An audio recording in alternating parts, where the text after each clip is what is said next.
This is the FC Profession Series podcast, a monthly discussion of news relevant to the U.S. Army Finance Corps worldwide, abridged from the FC Profession Series webcast. Here's your host, Sahib Singh. Hello, and welcome to today's FC Profession Series and FC podcast. I'm Sahib Singh, your host for today.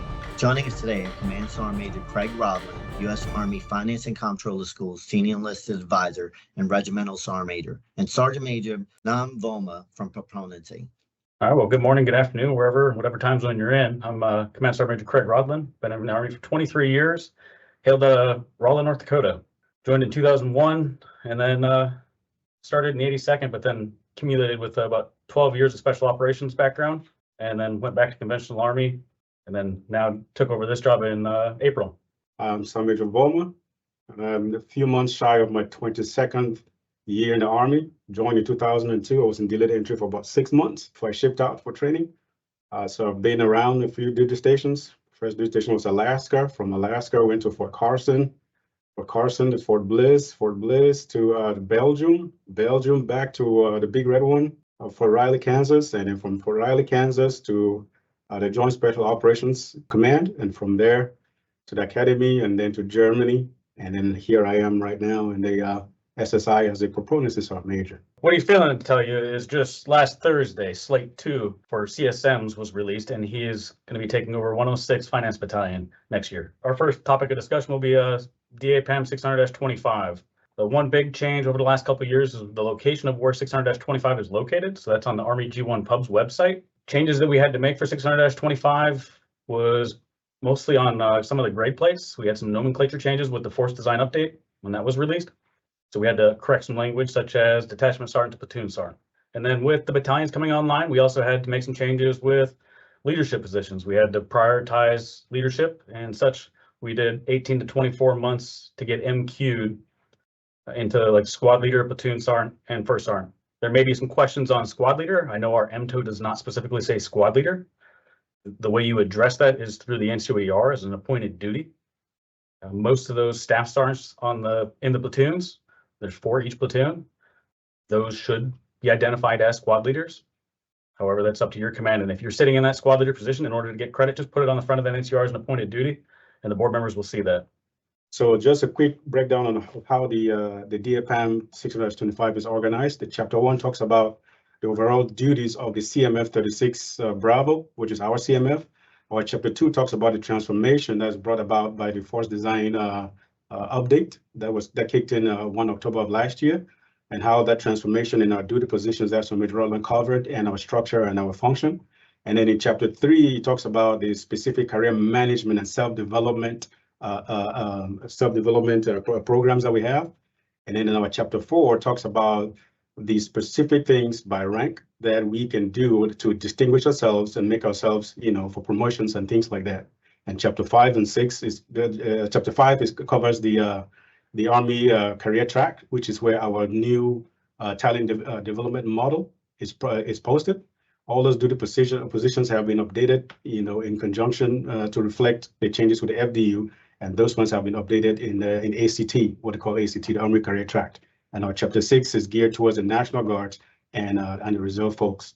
Based off of DAPAM 600-25, CMF 36, when we start looking at those individual positions, and we'll just start from like sergeant to staff sergeant and then sergeant first class and so forth, what are some of the major things that, have been outlined in there that you feel kind of will make a change in terms of, those selection boards or promotion boards, as you say? I think with the force design and having battalions, it's just the emphasis is going to be on leaders. Where the most of our SRC 14 population falls in line is in those battalions. The Army is in the business of making leaders. That battalion is that's why we prioritize some KD in those battalions. It also has, an additional 12 months of broadening assignment, and that's where some of those resource management positions or other jobs can come in line. And it's not to say you won't get promoted just if you never get an opportunity to do KD, you can still get promoted. That's just to get most qualified. Let me back up a second and we'll touch on Army G1 Pub's website. There are 2 links in there when you get to the CMF 36. That very first link is the doctrine that he talked about with all the chapters. So that's just text. The second link is the board supplemental. Those are slides, has the career map in there. And then in there, it has slides that talk about leadership, PT and different things. And those are the things, that PowerPoint is what board members see on the evaluation board. So they use that. There's no branch brief. I don't go, no other branch goes in front of the panel that is evaluating your products or evaluating your files. You know, they read that PowerPoint. So they're looking at that to judge your file for their vote. But that's the difference between the two links. You mentioned that, you know, a lot of those key billets are down the battalions where, you know, majority of the enlisted force, you know, is currently serving. So what about those, you know, financial management NCOs / you know, budget analysts, managers that are, you know, at the G8s and other SA type, you know, organizations? Yeah, they're absolutely still important. You know, there's going to be some command relationships there. There's a good opportunity that HHC, HHBN, or whatever might use them as a platoon sergeant, squad leader or such. And if they so choose to do that within their organizations, they can put that on their NCR and still get that credit. However, at the end of the day, those are still staff positions. We want to prioritize leadership. So some NCOs are going to have to make the tough call to take leadership over staff, but staff is still important, and you can still get KD qualified by having that conversation with your rater and senior rater and trying to see if you can take on that squad leader platoon sergeant duty within that company or battalion, wherever you're at. And again, if I may add just something, everything is tied to performance. How do you perform in those positions that you are in? It doesn't matter if you're in the first sergeant position, if you're in the platoon sergeant position, or if you're in the RM, you know, G8 or S8 or whatever position. It's the performance that determines your selection for promotion, or your potential for promotion. So if you're not performing as a first sergeant, you may not still get the most qualified. So it's not an automatic.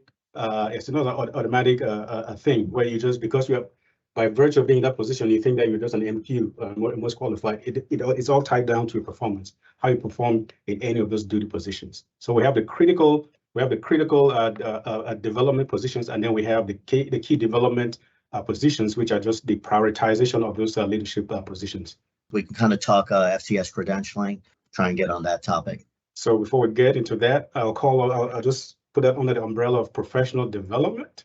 And under that, we'll discuss about 4 things. We'll talk about the credentialing, and this part of the credentialing will focus on the institutionally delivered credentialing, which is what is offered by the schoolhouse. We'll talk about our partnership with the University of South Carolina. We'll talk about data analytics. You'll hear more about that from Sir Major Rodland. And then we'll also talk about our functional courses that are offered in-house as well. And then we'll finally talk about the other programs that are also good for professional development that are offered by the Syracuse University. So the first one there is the institutionally delivered credentialing. That aspect of it is, we know every fiscal year we have 4,000 for tuition assistants, and tuition assistance covers your tuition for school as well as credentialing that you get from the COOL website. So everything totals to 4,000. So it's not $4,000 separated into TA separate or 4,000 for credentialing. No, it is 4,000 both combined. But what the schoolhouse offers is a different type of credentialing, which doesn't count as part of that tuition assistance. So we get funding from CASCOM for training and other development, things like that. And so it is capped at $800 per fiscal year per soldier. And so what does that mean? You can only take one of those courses per fiscal year. Sorry, you had mentioned that $800 per soldier per fiscal year. Yes. This is only for service members then, is that correct? Yes, right. Okay, and what's the best way that soldiers can reach out to get this if they were interested in, you know, taking these opportunities? What's the best way that they can do that?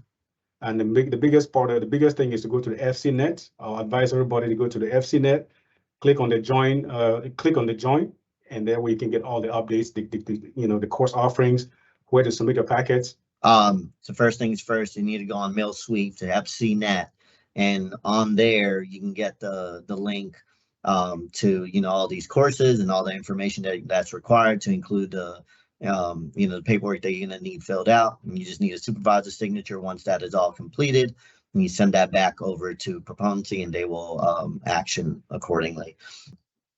One additional thing, all these IDCs, can they be actively put on your SRB? Yes, they can. Awesome. All right, cool. I think that should be it on that. We can actually go ahead and we can talk about the you know, USC/FCS partnership. All right, so one of the big partnerships that we have here at the schoolhouse is with the University of South Carolina, where we're getting into data analytics. So again, data analytics is an Army-wide initiative. They're trying to make everybody data literate. We've put data analytics into every level of PME here at the schoolhouse. Some like AIT, for example. They start with data analytics. They get 40 hours of it. And then they're briefing the commandant and I every class on a product. Like they're building dashboards. So your AIT soldiers are leaving here very knowledgeable on data and how to use Power BI and other tools. But with that partnership, we have 3 levels of courses here. We have the basic analytics course. It's a 1-week virtual class. And then we also have IDAC, your intermediate data analytics course. So that's 2 weeks. It can be offered virtual or in person. The in-person one is centrally funded. You just sign up for that on the FCS SharePoint page. And then we also have the advanced business analytics course. So this one does require a bachelor's degree. It does offer graduate degrees and an ASI. There's some additional programs that I do want to cover just to make sure people understand that they are out there. University of South Carolina, there's a few things with them. They offer the Army Comptroller course. It's a free week, and I think their schedule varies between residential and virtual. Yeah. And so then they also have the Executive Comptroller course, and then they have Financial Management 101 and Senior Resource Manager course. SRMC is designed for your senior ranks. There are rank requirements on that one. Going back to the University of South Carolina, the last thing I want to touch is the Defense Comptrollership program. I'm sorry, Syracuse. I said the wrong one. My apologies. Syracuse University. That's a master's program. It's a double master's. You PCS for 14 months and you earn an MBA and an MPA. So a master's of business, master's of what was that MPA, the public affairs or public administration, excuse me. And then we'll touch on TWI, the training with industry. So that's just you spend a year working with Armed Forces Bank out of Fort Leavenworth, Kansas, and you learn all things operational banking. So the idea is that you're going to come out of that and be an operational banking NCO or officer within the new 45th AFMEC Finance Center structure. What are some advantages or things that you feel that folks should apply more so for that TWI? That's considered a PCS, right? Once you complete the TWI, there's an ASI assigned to it, and you move directly. That's one of those trainings that directly correlate to your job. You go to any of the banking positions, and we currently have those banking positions with the AFME, the Army Financial Management Centers. The headquarters is in Indianapolis, Team Alpha, Team Bravo, and Team Charlie in Hawaii, in Fort Knox, and also in Germany. And so you have those banking positions. So you go in directly as a banking manager. I don't want to skip over our functional courses. Let me hit those real quick, and then we'll move on to other initiatives. So yep. Just also in the schoolhouse internally, we have the Planning, Programming, Budget, Execution course, PPBE. That's a 2-week virtual course. And then we also have the GFIBS Cost Management course, 2 weeks resident course that we offer. So if anybody's paid attention, Honorable Spangler, I think recently published her FY25 strategic guidance. And if you look at that, there's a couple key things on there. One of them being an NCO handbook. So something that we've been missing is a handbook that actually defines what each of our NCOs do within all the different areas that we work. So resource management, FIOC, FISC, AFMEC, finance battalion. Yeah. So by grade E5 through E9, the idea is we have working groups established that will break all those out. So we have Compo 2 and 3 working groups to outline what they do differently, if anything, versus Compo 1. So those working groups are ongoing. By hopefully summer of next year, we'll have a product that we can get out to the field. Other initiatives that we're working on. So we're changing, I'll call it the awards program. But what most people know it is Finance Soldier and NCO of the Year. So this year, we're going to change some stuff, and the MOI should come out in the next couple of weeks. I'm just waiting on a little bit more information from our historian to meet some requirements that I've got going. But we're going to add in officers. So this year, we'll also add officers to the competition.